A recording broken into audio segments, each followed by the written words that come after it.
Baik, Assalamualaikum warahmatullahi wabarakatuh.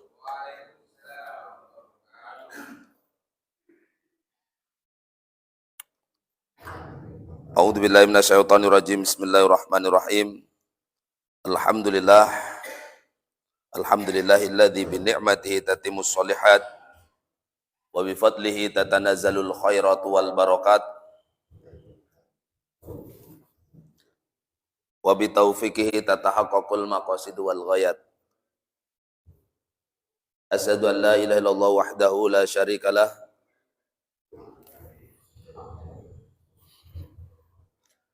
Asyhadu anna sayyidina Muhammadan abduhu wa rasuluh. Allahumma salli wa sallim wa barik ala sayyidina Muhammad wa ala alihi wa sahbihi wa man tabi'al huda min yaumina hadza ila yaumil qiyamah. Qala Allah Ta'ala fi kitabihil karim, a'udzu billahi minasyaitonir rajim. Bismillahirrahmanirrahim. Khudh min amwalihim shadaqatan tutahhiruhum wa tuzakkihim biha wa shalli 'alaihim inna salataka sakanul lahum. Al-ayah. Wa qala Rasulullah sallallahu alaihi wasallam, saumu syahri ramadhana mu'allaqun bainas sama'i wal ar wa la yurfa illa bi zakatil fitri.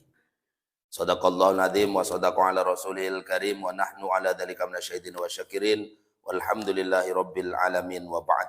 Hadratal afadil, hadratal mukarramin wal mukhtaramin, ulama ana al-kurama wal a'izza al-amilin ar-rasin al-mukhlisin, yang saya muliakan guru-guru saya, orang tua saya, para asatid, para kiai, para haji, para hajah, imam masjid, para guru ngaji, tokoh agama, tokoh adat, tokoh masyarakat, terkhusus jajaran takmir Masjid Baitul Ulum,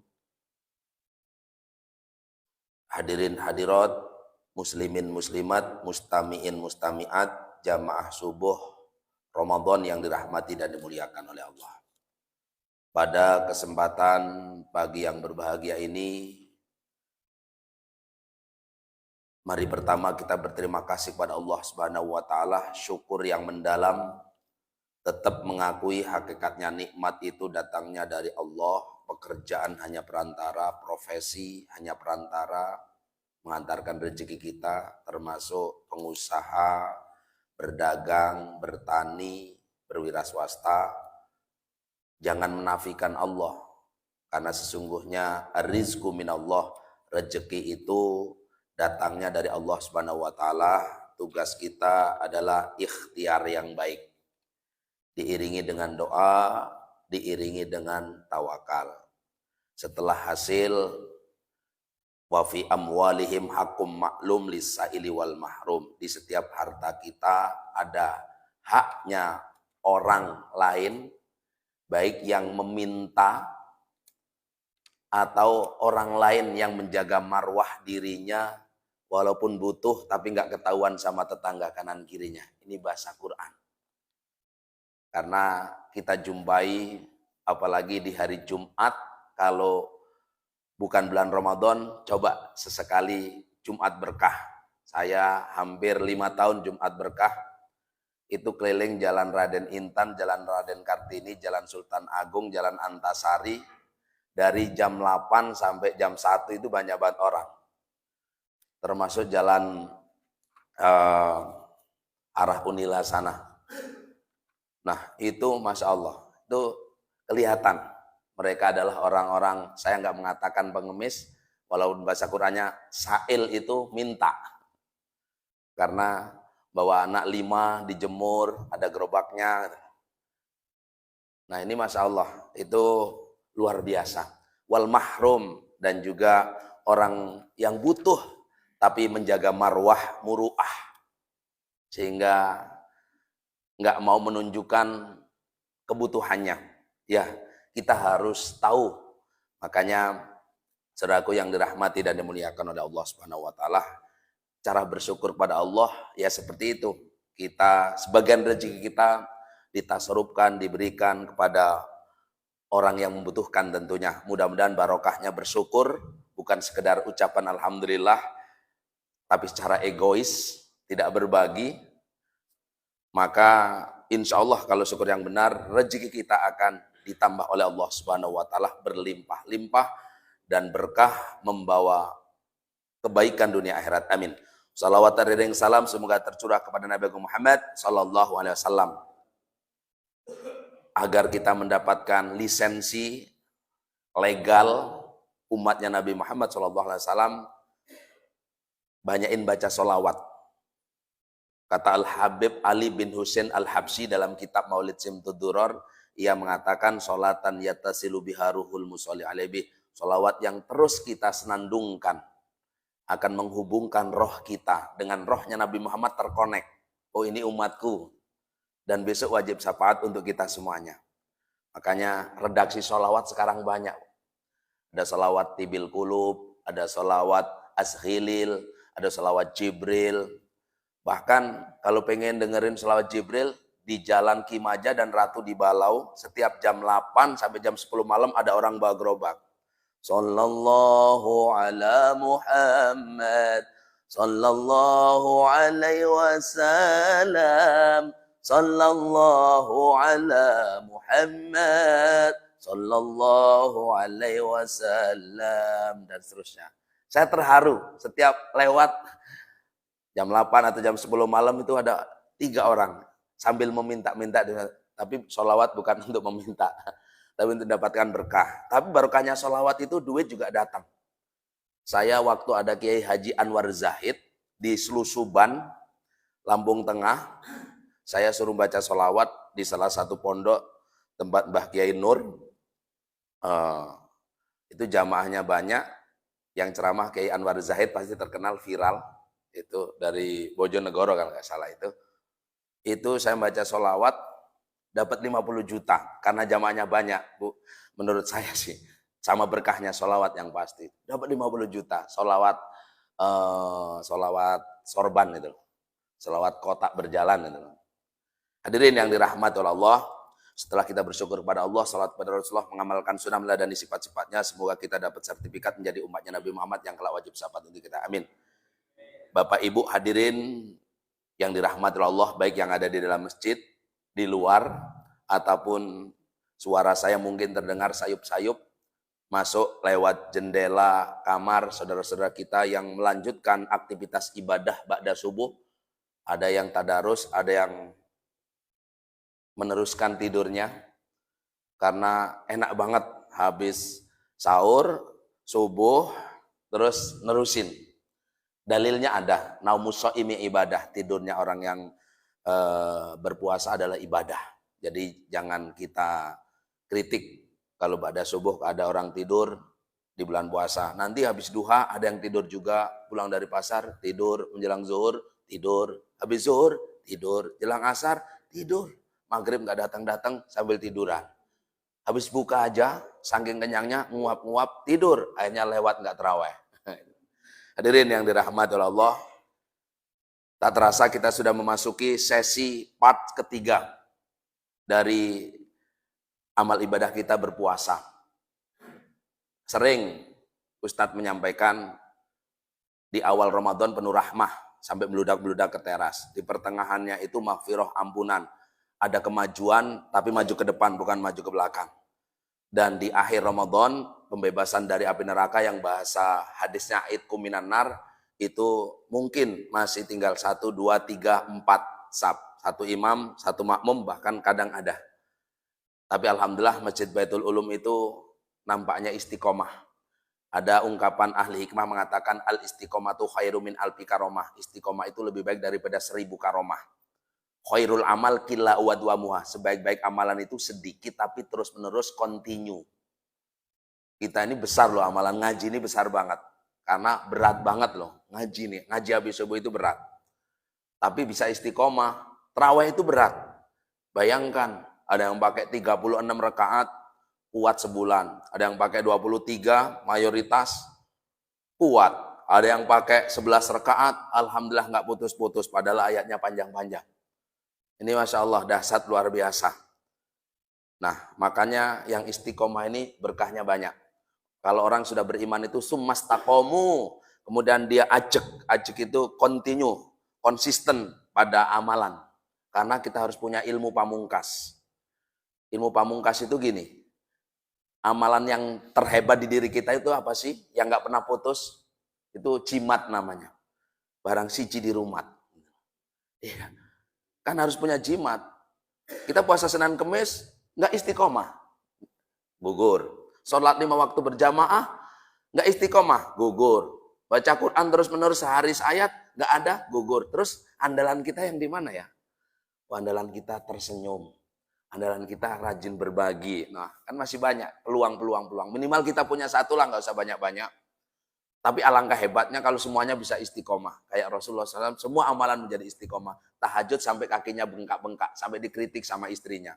Sudah mau hubungan suami istri, permisi dulu, wahai istriku tercinta, izin pamit sebentar. Sebelum saya melaksanakan tugas sebagai seorang suami, izinkan saya mau bercengkrama dengan Tuhanku. Ya Allah. Terus diprotes sama Aisyah. Ya Rasul, nemen amat sih kamu tahajud, bukankah kamu jenderalnya surga, orang yang pertama kali membuka pintu surga beserta umatmu, dosamu di masa lalu sekarang yang akan datang diampuni. Kok kamu nemen amat sih tahajud sampai kakinya bengkak-bengkak? Apa jawabannya? Afala akun abdan minasyakirin, afala akun abdan syakuro, apakah saya nggak boleh menjadi hamba yang pandai bersyukur? Sujudnya Rasul itu karena bersyukur. Kayak ucapan Robiah al-Adawiyah. Kalau saya sholat, saya zakat, saya puasa, saya haji, saya beribadah karena pengen masuk surga, ya Allah, tolong jangan saya masukkan ke surga. Tapi kalau saya beribadah pengen dijauhkan dari api neraka, tolong masukkan saja saya ke neraka saja. Tuh, kalau kita kan masih kayak pedagang, untung rugi sholat kan.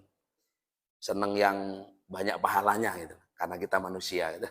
Hadirin yang dirahmati Allah, di penghujung Ramadan yang aktivitas manusia sudah beralih dari masjid ke stasiun, ke bandara, ke pelabuhan, agak mudik mungkin, ya, ataupun ke mal-mal, ibu-ibu, karena mal-mal sekarang ngantri, jangan coba-coba keluyuran menjelang maghrib, bisa sampai rumah nggak kecendak maghribnya, ya. Mal-mal tuh padat, jalan-jalan tuh rapat dan seterusnya. Ya Allah, orang pada mau beli baju, beli kue, bahkan bank-bank itu lagi rame tempat penukaran duit. Kemarin saya ini ceramah di Taspen Mandiri Jalan Diponegoro, depan Moro Seneng. Itu jam 5, setengah 6-nya saya di Bank Wawai kemarin ini. Nah, ini sampai maghrib. Itu ya Allah luar biasa perjalanan macetnya.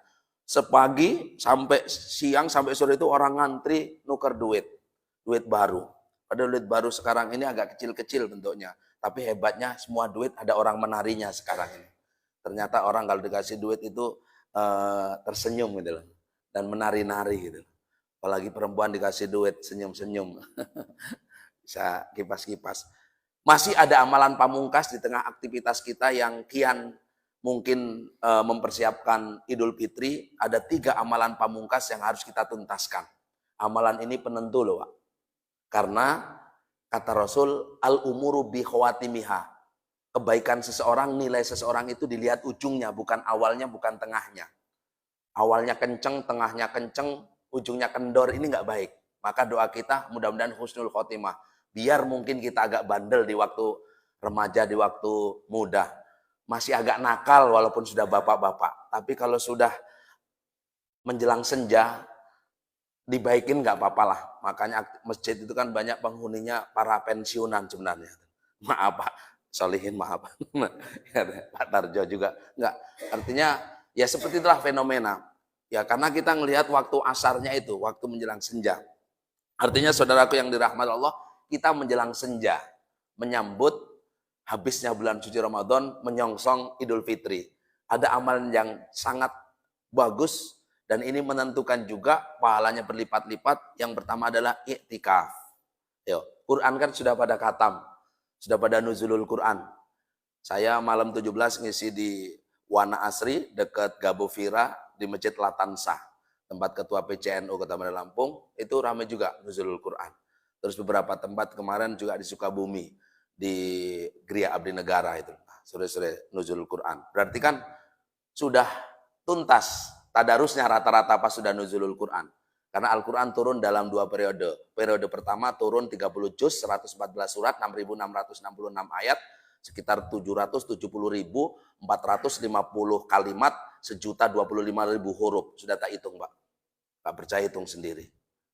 Itu turun sekaligus dalam satu paket, itu di malam Lailatul Qadar Quran, Pak. Dari Lauhil Mahfud ke Baitul Izzah, sebelum kemudian dicicil oleh malaikat Jibril dari langit dunia ke Rasulullah secara beransur-ansur dalam kurun waktu 3 pendapat. Ada yang 20 tahun, 22 tahun, 23 tahun. Makanya kita membulatkan 22 tahun, 2 bulan, 22 hari. Kenapa? Malaikat Jibril nyicil Quran kepada Nabi Muhammad. Karena Al-Quran kalau diblekan di otak 30 juz nggak sanggup, Pak. Jangan coba-coba ngapalin satu surat kemudian dipraktekin jadi imam. Berantakan nanti jadi imam. Karena bagusnya ngapal itu bertahap, step by step. Kenapa Al-Quran turun berangsur-angsur? Karena berdasarkan peristiwa. Ada konflik di masyarakat, Rasulullah ditanya, Allah menurunkan Al-Quran melalui wahyu. Cara wahyu turun itu macam-macam. Satu, seperti gemerincingnya lonceng. Dua, malaikat Jibril datang dalam wujud rupa manusia. Yang ketiga, dalam wujud rupa yang sesungguhnya. Pernah Rasulullah kaget, gemeteran kok. Malaikat Jibril datang dalam wujud rupa yang sesungguhnya. Tahu, Pak, andai kata 7 langit, 7 bumi didatangi malaikat Jibril, maka kepalanya ada di langit 7, kakinya ada di bumi yang paling bawah. Andai kata dunia ini benua samudra dikumpulkan lautan jadi satu, disiramkan di kepala, kayak kita pakai sendok ditetesin gitu. Malaikat Jibril, wujud aslinya, Pak. Nggak percaya, baca di kitab Daqaiqul Akbar fi Dzikril Jannah wan Nar. Makanya Rasulullah gemeteran. Apakah dalam wujud asli? Mungkin. Nah, makanya saudaraku yang dirahmati Allah, jadi Al-Quran turun, blek, periode pertama, Allah ke Lauhil Mahfud, ke Baitul Izzah, kemudian beransur-ansur. Jadi kalau kita pengen pinter baca Quran itu ya beransur-ansur. Nah, ternyata yang turun bleknya itu malam Lailatul Qadar. Ada ulama Ibnu Katsir itu dalam kitabnya mengatakan tanggal 24 Ramadan, 23, 24 Ramadan. Itu turun bleknya. Turun beransur-ansur, cicilan pertama itu tanggal 17 Ramadan malam Senin. Bebarengan dengan Yaumal Furqan, Yaumal Talqal Jam'an, perang Badar. Nah, makanya kemudian kita pakai nuzulul Quran itu malam 17, bukan malam Lailatul Qadar. Apa hubungannya malam kemuliaan dengan Al-Quran? Oh, banyak. Makanya saudaraku, betapa baiknya amalan penghujung Ramadan setelah kita mungkin Al-Quran sudah pada khatam sekali, 2 kali, atau yang sekalipun belum, atau masih nyicil 1 juz ataupun yang lainnya, ayo masih ada kesempatan. Kemudian ada sesi berikutnya yakni iktikaf. Makanya ketika masuk masjid, niati, Pak, nawaitul iktikaf lillahi ta'ala. Niat diem sejenak di masjid. Tapi diem di masjid itu niatnya iktikaf, berhenti sejenak dari aktivitas. Ya kalau mau iktikaf 10 hari silahkan. Karena di dalam hadis Rasulullah SAW mengatakan bahwasanya Rasulullah SAW idza dakhalal asrul akhir, ketika Rasulullah masuk 10 hari terakhir, istaiqadha ahlahu, membangunkan keluarganya, wasta'dal mi'zar, dan sarungnya dikencengin. Maksud, Pak, sarungnya dikencengin? Kalau pengantin baru kan pakai sarung gampang dilepas, ya, Pak, ya. Nah, ini bahasa kinayah, Pak. Rasulullah itu kalau masuk 10 akhir itu dia membangunkan keluarganya, ayo kita sholat, ayo kita zikir, ayo kita tahajud dan seterusnya. Terus kemudian ngencengin sarungnya. Jangan dilepas-lepas dulu lah, Pak. Nanti nunggu habis lebaran. Bahasanya seperti itulah. Kemudian saudaraku yang dirahmati dan dimuliakan oleh Allah Subhanahu wa taala, iktikaf. Kalau bisa, ini ada beberapa masjid saya lacak yang melakukan iktikaf. Salah satunya di masjid dekat Lambang Kuning Airan tuh. Itu iktikaf tuh biasanya rame. Juga di masjid Ad-Du'a, kemudian beberapa masjid Al-Yakin, Masjid Jami Al-Yakin depan BRI itu ada iktikaf juga. Ya di sini kalau mau iktikaf silahkan, ya. Tapi iktikaf itu jangan banyak tidur, apalagi ngerumpi, apalagi ngadem, apalagi main game di dalam masjid. Atau diskusi ngerumpi.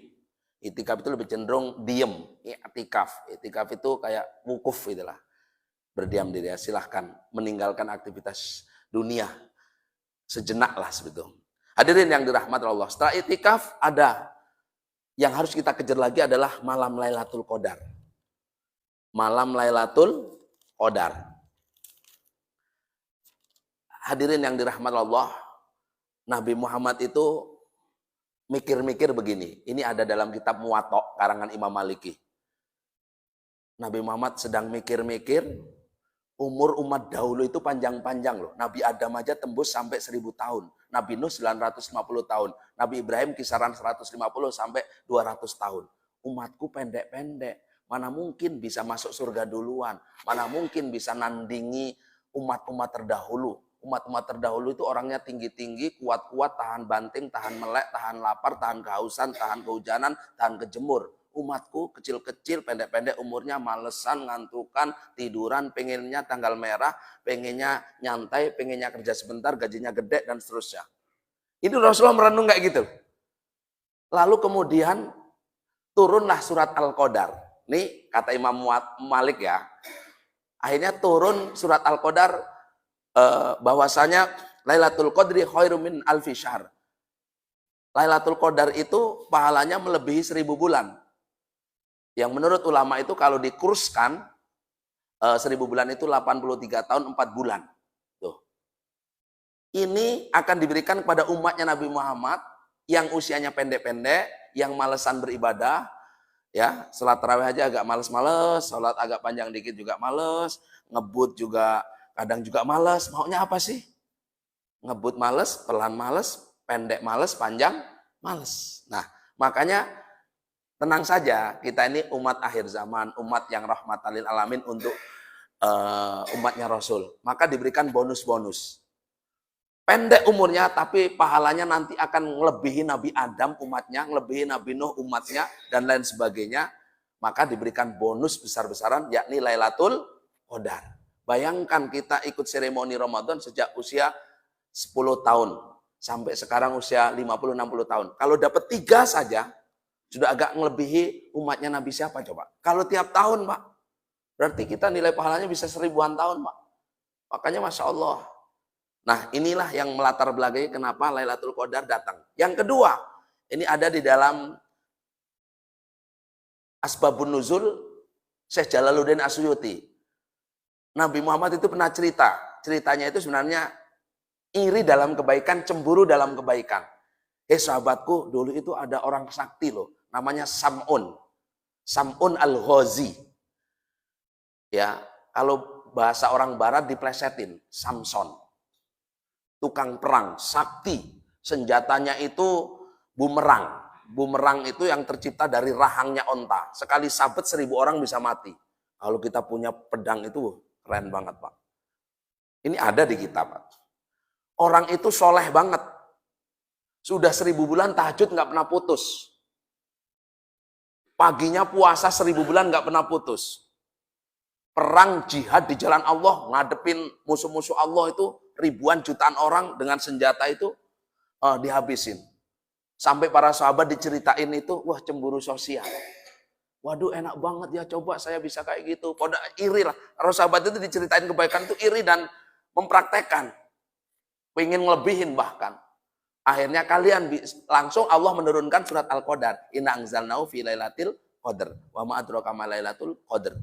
Itu kan bahasanya indah. Sesungguhnya kami menurunkan Al-Quran di malam Lailatul Qadar. Wa ma adraka ma lailatul qadar. Tahu nggak sih kamu Lailatul Qadar? Qadar itu kan artinya takdir. Qadar itu artinya baik. Qadar itu artinya mulia. Inna anzalnahu fi lailatim mubarakah. Di Quran gitu bunyinya. Kami turunkan Al-Quran di malam yang penuh berkah. Lailatul Qadar. Lailatul Qadri khairum min alfi syahr. Lailatul Qadar itu lebih baik daripada 1000 bulan. Tanazzalul malaikatu waruh. Malaikat dan para ruh-ruhnya orang soleh, para anbiya itu pada turun di bumi. Bi'idni rabbihim min kulli amr. Dapat lisensi izin dari Tuhan dengan membawa perkara yang baik. Tuh. Salamun hiya hatta matla'il fajr. Memberikan keberkahan, kedamaian, kesejahteraan untuk orang yang mendapatkan. Dan malaikat itu akan pulang kembali setelah lewat fajar. Nabi Muhammad itu pernah ketika Lailatul Qadar itu sempat di padang pasir jenjit-jenjit. Tahu jenjit-jenjit enggak Pak? Kakinya jenjit-jenjit. Sahabat bertanya, ya Rasul kenapa kamu jenjit-jenjit? Waktu malam-malam fajar-fajar di padang pasir. Saya melihat jutaan triliunan malaikat ini banyak sampai kayak kita lewat di kerumunan ribuan jutaan orang itu loh. Nyelip-nyelip itu loh. Takut keinjek malaikatnya. Itulah yang disebut dengan tanazzalul malaikah warruhu fiha biidzni rabbihim min amr. Salamun hiya hatta matla'il fajar. Itu sampai fajar. Makanya saudaraku, siapa yang pengen dapat malam Lailatul Qadar, ini saya pas banget menyampaikan hari ini sebelum nanti pamungkasnya tentang zakat, ya, biar kita sepaket. Artinya dapat iktikafnya, dapat Lailatul Qadarnya, zakatnya terlaksana semuanya. Saudaraku yang dirahmati oleh Allah, ada yang nanya, ini Aisyah ini. Aisyah ini kalau dikasih kisi-kisi sama Rasul itu kepo banget. Ya Rasul, tanda-tanda Lailatul Qadar itu seperti apa sih? Ini apa jawabannya? Jawabannya, hiya lailatun baljah. Deteksi malamnya apakah cerah apa enggak. Musyriqah nayyirah. Cerah, cemerlang, bercahaya. Laharota, tidak panas.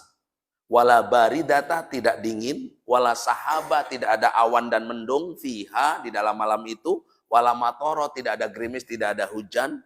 Wala riha, tidak ada angin berhembus kencang. Wala yurma bin najmin, tidak ada bintang yang jauh di malam harinya.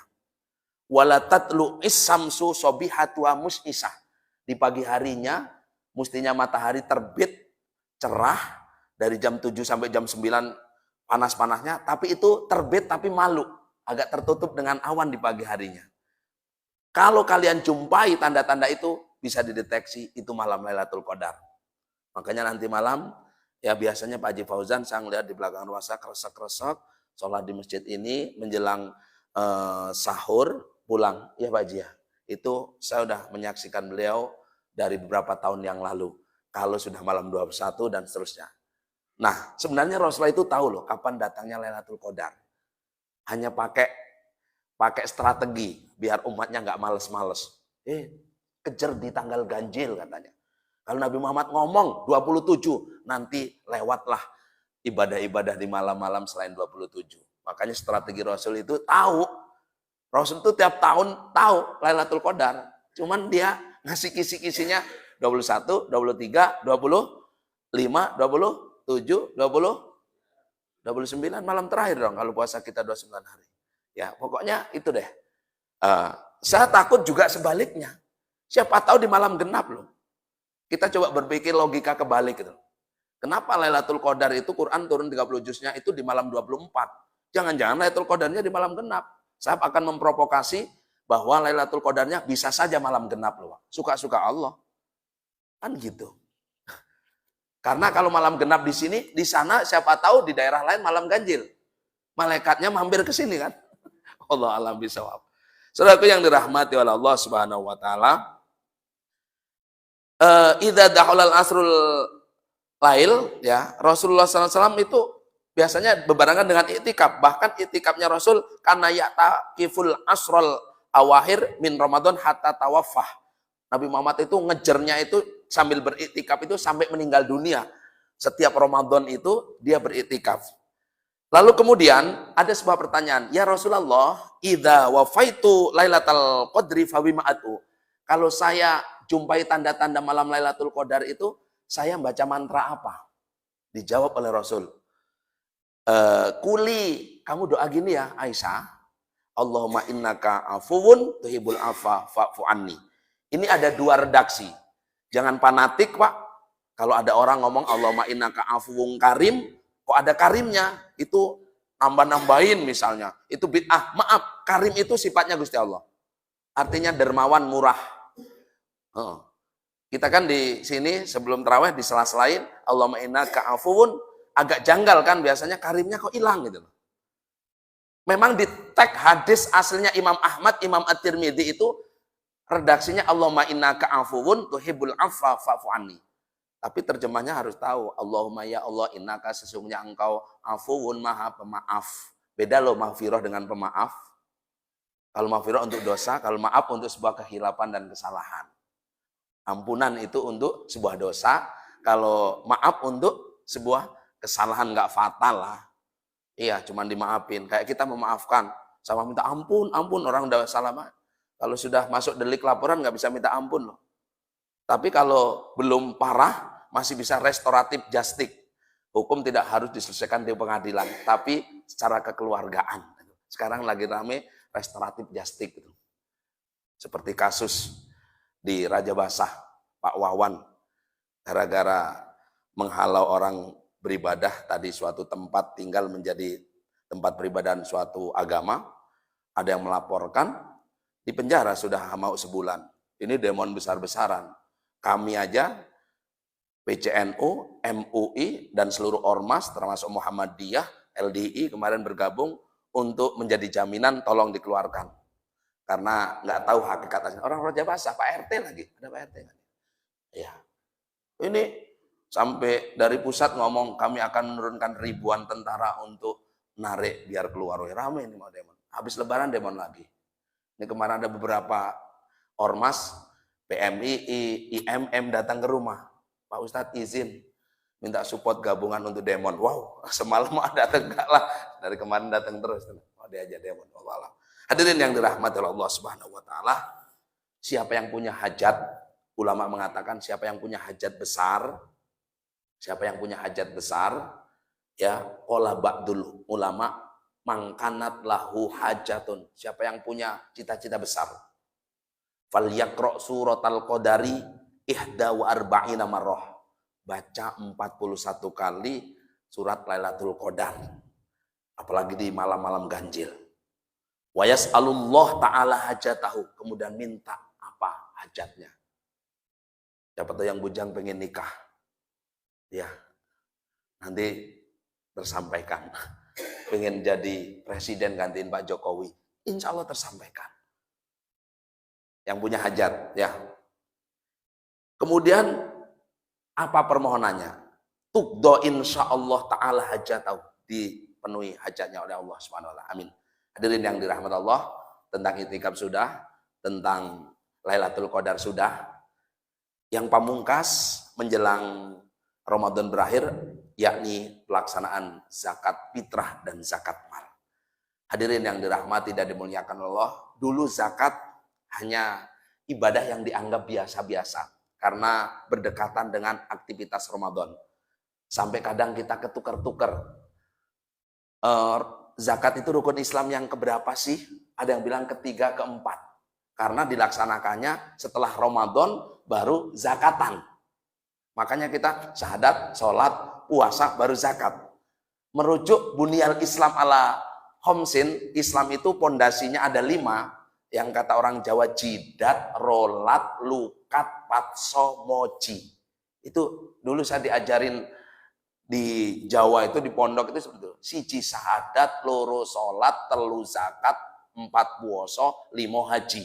Jidat, rolat, lukat, patso, moji gitu loh. Biar ingat. Biar nggak ketukar-tukar. Sering kok orang ketukar, rukun itu harus berurutan loh. Masa wudu muka dulu, tangan dulu baru muka. Ini muka dulu apa tangan? Rukun itu harus berurutan, Pak. Nah, ya. Nah, saudaraku yang dirahmati dan dimuliakan Allah, merujuk hadis Rasul, firman Allah dulu, bahwasanya di Quran surat At-Taubah ayat 103 Allah ngomong ini, ambillah ambillah min amwalhim, dari hartanya orang kaya. Sodakotan, sodakoh. Bahasa zakat di Quran itu pakai sodakoh. Tapi yang dimaksud di situ adalah zakat fitrah, termasuk zakat mal di dalamnya. Tutohiruhum, yang dengan zakat itu jasad mereka itu akan bersih, harta mereka akan bersih. Watu zakihim biha, dan membersihkan hatinya termasuk esensi hartanya. Wasolli alaihim, dan doakan orang yang mengeluarkan zakat. Makanya amil zakat itu mesti harus hafal doa. Ajarakallahu fima a'taita wa barakallahu fima abqaita wa ja'alallahu laka tahuran bi rahmatika ya arhamar rahimin. Dan harus tahu, masa enggak didoakan? Baik secara langsung ataupun secara digital. Karena sudah ada fatwa MUI-nya, zakat secara digital boleh. Di Basnas RI itu melalui kitabisa.com itu sehari zakat digital itu sampai 800 juta. Sehari. Enggak ngapa-ngapa amilnya, hanya promosi. Tuh. Makanya kemarin BSI se-Indonesia melalui gerakan Cinta Zakat mengeluarkan zakatnya 137 miliar ke Basnas RI. Terus TNI itu mengeluarkan 6 miliar. Karena potensi zakat di Indonesia itu sampai 330 triliun. Kemarin baru belasan triliun tergali. Kemudian sekarang sudah mulai mendekati ratusan triliun. Dananya buat apa? Mustahik zakat itu banyak banget. Di Bandar Lampung itu menurut catatan Rendisnya, itu kajian penelitiannya, itu potensi zakat itu 600 juta di Bandar Lampung. Tapi baru tergali 5 miliar. Itu dalam catatan on balance sheet-nya, off-nya sih banyak. 10 miliaran off balance sheet-nya. Melalui UPZ zakat yang terlapor, kita hanya dapat laporannya, nggak dapat artinya penghimpunannya gitu. Nah, ini kenapa? Berarti ingkaru zakah atau kesadaran masyarakat terhadap zakat itu masih rendah. Di otak kita termindset hanya zakat fitrah saja. Padahal objek zakat mal itu banyak banget. Banyak banget. Tapi kita jangan-jangan diam-diam ini ingkar zakat. Zaman Abu Bakar, Umar bin Khattab dibasmi habis. Karena program kebijakan Umar bin Khattab itu membasmi orang-orang murtad di zaman Abu Bakar, di zamannya Umar membasmi orang-orang yang ogah membayar zakat. Itu bisa dipenggal zaman Umar bin Khattab. Makanya di zaman Umar Ibnu Abdul Aziz, itu zakat sampai optimal, padahal memimpin cuma 3 tahun. Itu sampai Baitul Malnya itu nggak muat untuk nampung hartanya, sampai nggak ada mustahik lagi. Seperti hari ini di Brunei Darussalam, nggak ada mustahik, Pak. Siapa ya orang miskin? Sampai keliling bawa duit. Siapa yang mau? Siapa yang mau? Nah, ini di Indonesia bisa seperti itu, Pak. Termasuk di Bandar Lampung. Yang menurut data BPS itu, fakir miskinnya nggak banyak kok di Bandar Lampung. Cuma 90.000. Itu aja nggak fakir, hanya statusnya miskin. Tapi kalau ada pembagian PKH, itu banyak banget nongol loh. Iya, yang ngaku banyak. Kemarin saya keliling 5 kecamatan sama Bu Wali, bagi beras basnas. Kami beli 120 ton.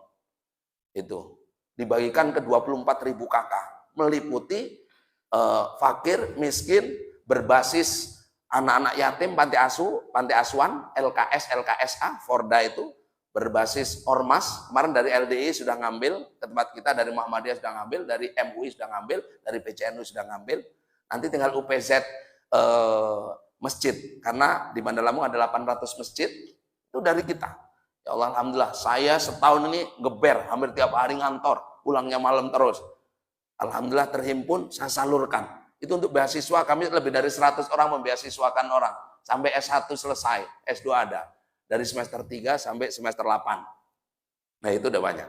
Nah ini diantara gerakan-gerakan kita. Artinya saudaraku, kalau ada orang bayar zakat, fitrah, ataupun mal, itu landasan syar'inya sudah jelas. Nggak usah tanya Quran hadisnya.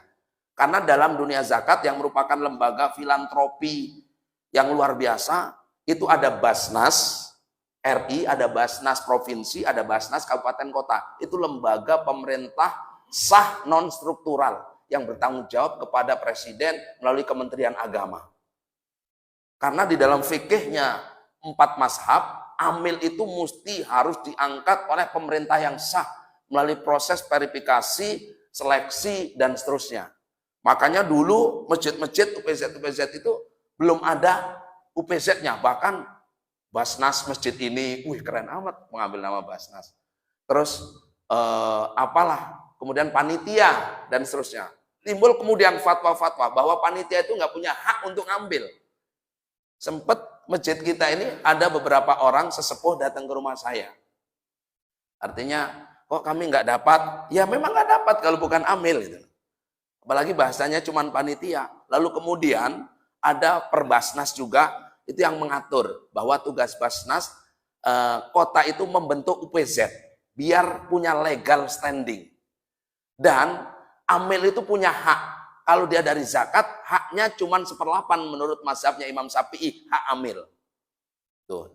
Atau 12,5%. Kalau infak, sedekah, dan dana sosial keagamaan lainnya, itu nggak boleh lebih dari 20. Itu meliputi untuk operasional, untuk administrasi, termasuk untuk hak amil. Kan seperti itu. Itu ada aturannya. Nah, nanti ada definisi-definisi fakir, miskin, dan lain sebagainya. Asnaf Samaniyah surat At-Taubah ayat 60. Nah, makanya kita punya regulasi, kompilasi peraturan perundang-undangan zakat nasional dan fatwa Majelis Ulama Indonesia. Ini diatur semuanya, Pak. Artinya nggak sembarangan mainin zakat. Kenapa kemarin filantropi penghimpunan dana kena tsunami? Ada ACT, maaf saya sebutkan, walaupun ini ditayangkan. Karena mungkin ada regulasi yang tidak terpenuhi. Maka zakat itu punya 3 aturan. 1, aman secara syar'i, secara fikihnya harus aman. Secara regulasi, secara undang-undang harus aman. Secara NKRI, kenegaraan. Makanya zakat itu ada istilah kewilayahan, Pak. Dihimpun dari orang-orang sekitar Tanjung Seneng, sekitar Masjid Baitul Ulum, afdolnya dibagikan sekitar kita. Jangan kemudian zakat dibawa ke kampung, di kampung banyak orang fakir miskin, sementara di sini masih ada. Kalau sudah nggak ada di sekitaran kita, asnaf samaniyah, fakir, miskin, amil, orim, terus apa lagi? Mu'alaf, rikob, terus fisabilillah, ibnu sabil. Ini ada definisi masing-masing.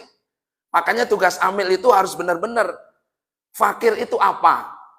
Bedanya dengan miskin apa? Fakir itu kan orang yang secara fisik lemah. Umurnya mungkin sudah tua. Tidak ada anaknya yang menjamin kehidupannya. Lapangan kerja sudah tidak ada. Pensiunan sudah nggak ada misalnya. Terlantar kan? Mengandalkan hidup dari siapa? Orang makan sehari 3 kali, dia makan sehari sekali pun nyari dulu. Kita sampai sisa-sisa buat setahun, buat 7 keturunan. Kalau miskin, sehat fisiknya, punya tempat tinggal ala kadarnya, punya pekerjaan, tapi dia hanya kebutuhan pokok saja yang terpenuhi. Itu pun harus kerja keras dan seterusnya. Kadang nggak tercapai, makan 3 kali sehari. Mungkin 2 kali. Tuh. Terus amil, itu ranking ketiganya itu amil loh. Amil itu harus hati-hati. Orang yang paling banyak masuk neraka itu amil loh, Pak. Di hadis ada, Pak. Beneran. Makanya saya kemarin itu, kalau nggak dipaksa malas jadi ketua badan amil zakat. Provinsi juga minta. Tapi kok saya tes ranking 1 dilalahnya itu. Iya, padahal yang tes banyak. Dari UIN ada, dari Kementerian Agama ada.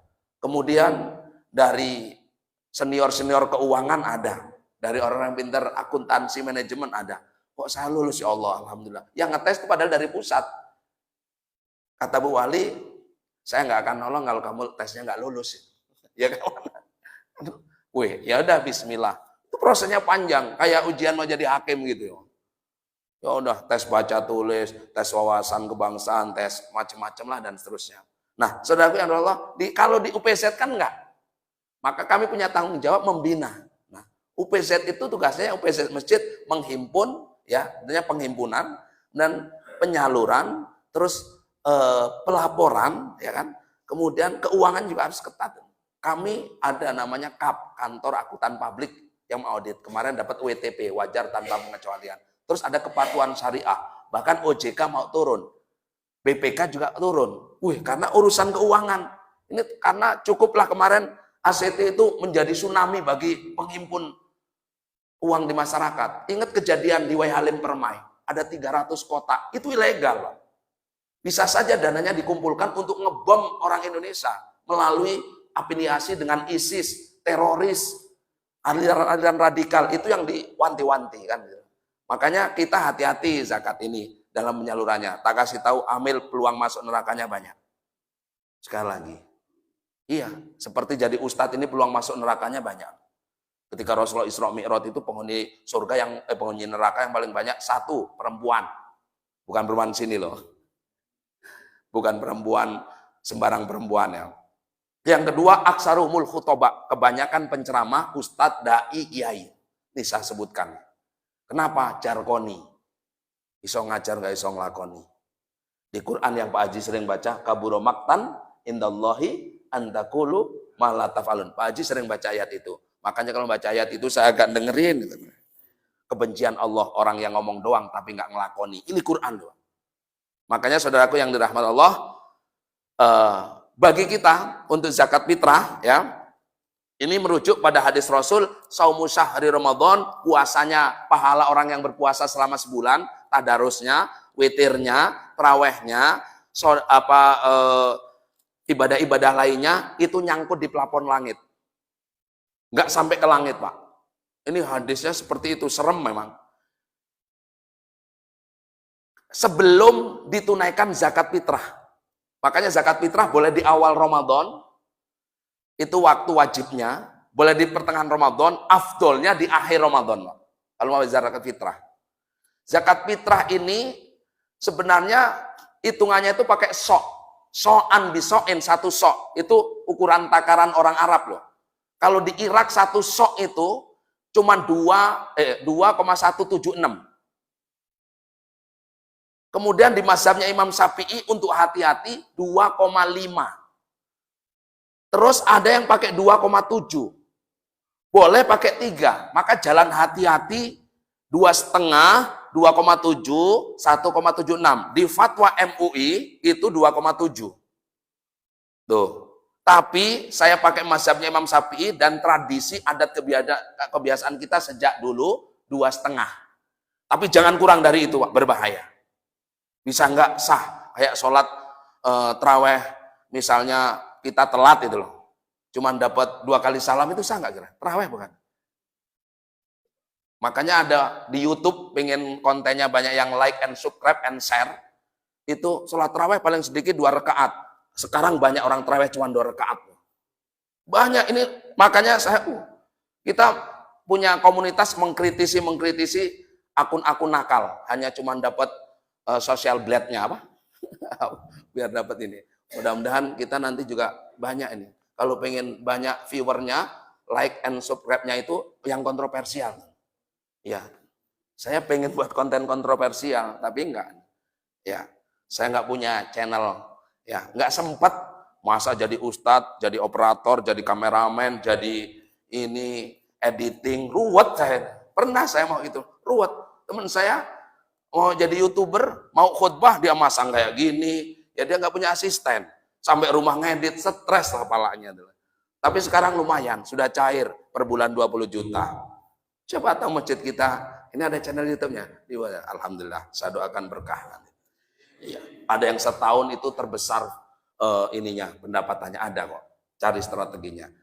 Hadirin yang dirahmati Allah. Jadi bayar zakat fitrah itu ada niatnya, Pak, untuk membedakan perkara biasa. Datang ke sini siapa amilnya? Kemarin sudah terbentuk di sini. Sudah tak kasih SK-nya. Berarti legal dan boleh ngambil haknya.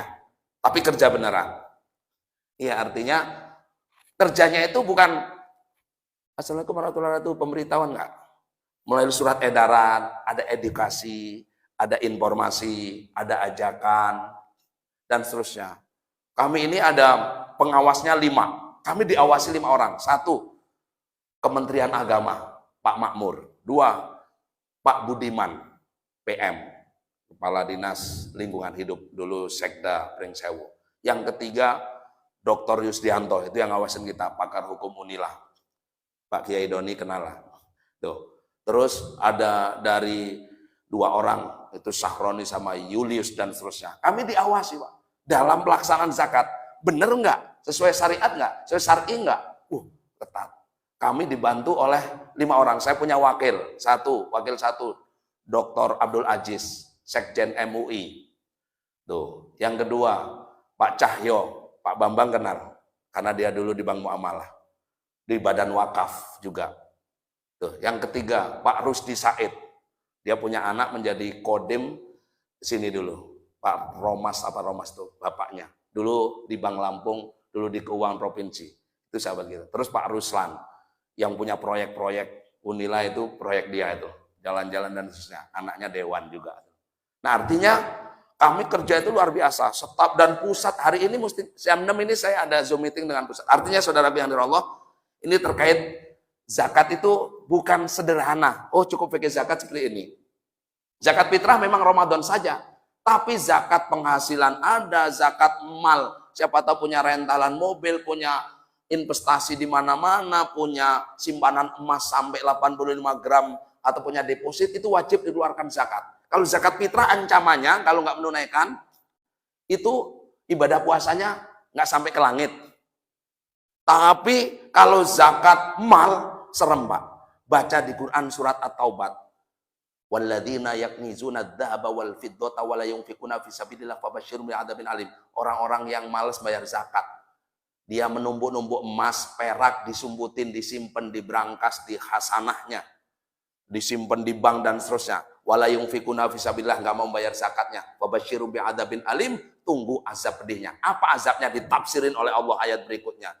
Yauma yuhma 'alaiha fi nari jahannam, hari di mana penimbun harta enggak mengeluarkan zakat digosok pakai gosokan neraka.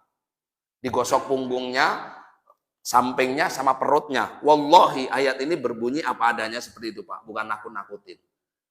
Objek zakat mal kita ini banyak, Pak.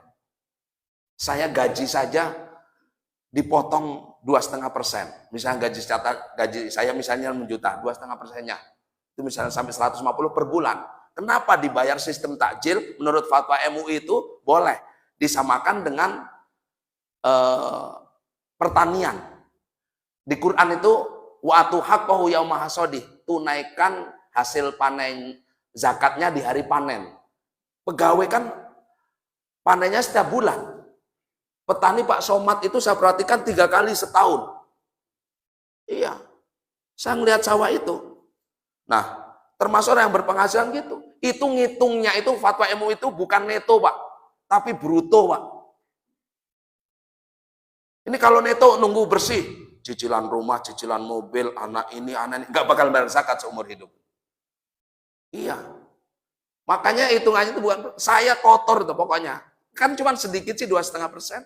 Makanya ada haul masa setahun, ada nisab. Tapi untuk zakat-zakat tertentu boleh ditakjil. Takjil itu nyicil per bulan.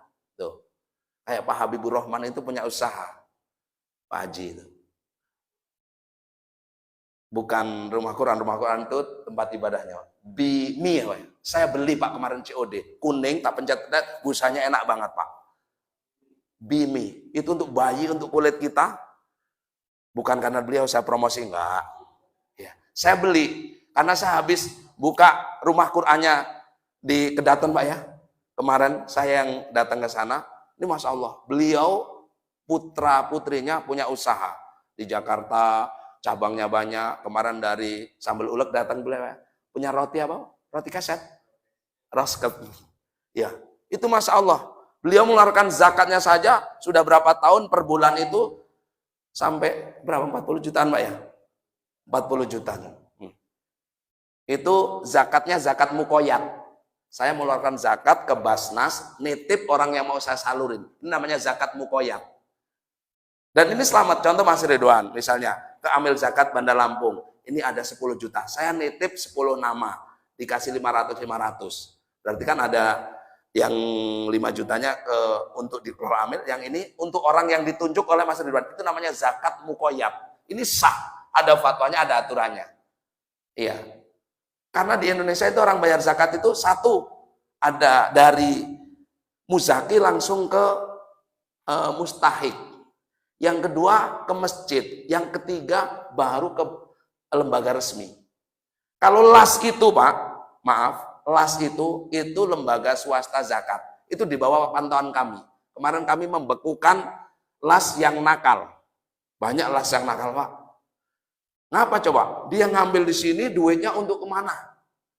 Dan ada untuk hal-hal yang tidak baik, untuk investasi atau untuk saluran yang tidak baik. Itu ketahuan ditegur pusat, kami suruh cabut SK-nya. Sampai sekarang nggak bisa beroperasional. Tuh. Makanya UPZ ini menjadi binaan kami, menjadi tanggung jawab kami. UPZ masjid itu uangnya nggak ke Basnas, tapi 100% dikelola oleh masjid, tapi mesti harus lapor. Kalau nggak lapor itu kan bahaya, nggak rapi catatannya. Kami saja lapor. Bahkan kami nitip penyaluran. Tahun ini di masjid-masjid Bandar Lampung, kami nitip misalnya 37 paket untuk fakir miskin. Itu pun laporannya ketat. Siapa yang dikasih, namanya siapa, nicknya siapa, hak tanggungannya berapa. Oh, mau nerima zakat aja ruwet. Itulah kita kadang malas ruwet. Iya. Lalu kemudian kalau bebas, orang kaya ngaku miskin kemana? PKH itu kan menjadi sorotan. Tuh. Pernah dikritik, orang ngambil zakat, ngambil beras kok pakai mobil mewah-mewah. Ini miskin beneran apa miskin-miskin ngaku-ngakuan? Kan itu. Kalau didoain sama malaikat semoga jadi orang miskin beneran gak malah? Ya, Hadirin Allah, demikian sebenarnya panjang. Zakat itu nggak bisa dibahas satu semester. Bisa, saya kuliah Pak. Waktu saya ngambil pasca sarjana itu, ngambil bab siswa, zakat, infak, dan wakaf. Itu ada kajian tersendiri. Kitabnya banyak banget. Oh, beginilah ngaji gitu. Kita kan ngaji cuman kisi-kisinya saja. Detailnya itu harus bawa kitab dan sebagainya. Ini sebenarnya banyak tentang ini. Cuman waktu yang membatasi kita, insya Allah di lain waktu, habis Ramadan juga masih. Tapi katanya kalau habis Ramadan nggak keren bahas zakat. Terus juga. Padahal zakat itu tiap hari. Tiap hari. Kita menerima zakat itu tiap bulan dan seterusnya. Itu saja. Terima kasih. Nanti kalau di sini ada UPZ-nya, ya siarkan aja ke masyarakat. Terus tentang berapa jumlahnya, karena Ipan kemarin nanya-nanya, Pak Ustadz sebenarnya bayar zakat di Bandar Lampung itu fitrah itu berapa? Kami merujuk Basnas RI itu pakai yang 37,500. Berarti pakai beras yang 15.000. Kenapa? Kami untuk lebih cenderung kepada hati-hati. Karena ada yang pakai mazhab 3 kilo Pak. Ada yang pakai mazhab 2,7. Berarti kita pakai harga itu lebih pas-pasan. Apa? Ya standar bagus. Walaupun surat edaran gubernur itu 32, ini. Karena diperuntukkan untuk yang kabupaten. Nggak percaya sampean ke Mesuji. Di sana itu ada beras murah tapi enak. Namanya beras ampai. Saya pernah makan, pernah dikirimin. Itu dimasak sejam, dikepelin bisa untuk nimpuk. Ini keras banget. Membeku, membatu, tapi enak banget berasnya. Tapi itu murah. Pada sekilo berapa? 10 apa berapa? Beras ampai. Artinya ini kan kondisional. Kita di Bandar Lampung ini kan kayaknya makan beras itu pilih-pilih, yang penting berasnya mahalan, lauknya apapun enak. Gitu. Ini mama suka ngomong gitu. Seenak apapun lauknya, kalau nasinya nggak enak, ini bahasa banyak. Makanya kita pakai mazhab yang takutnya kalau cuma dengan harga yang segitu, itu jatuhnya beras yang padahal kan sesuai dengan yang kita konsumsi, namun kan kita konsumsinya kadang lebih, kadang ini kita ngambil tengah-tengahnya. Demikian, semoga ada hikmahnya, ada manfaatnya, ada barokahnya, ada ilmu yang bisa kita amalkan. Yang pasti zakat fitrah ataupun zakat mal, rukun Islam yang ketiga yang luar biasa untuk kepentingan sosial, bukan ibadah ritual personal saja, tapi ritual sosial yang manfaatnya dunia dan akhirat. Insya Allah berkahnya banyak. Kata Rasulullah SAW bahwasanya harta yang disedekahkan tidak akan berkurang, bal yasdad wa yasdad wa yasdad, akan bertambah, bertambah, bertambah, berkah, dilindungi, nggak failit, nggak gagal produk, nggak macam-macam lah. Insya Allah. Demikian, terima kasih. Wallahul muwaffiq ila aqwamit thoriq. Wassalamualaikum warahmatullahi wabarakatuh. Waalaikumsalam warahmatullahi wabarakatuh.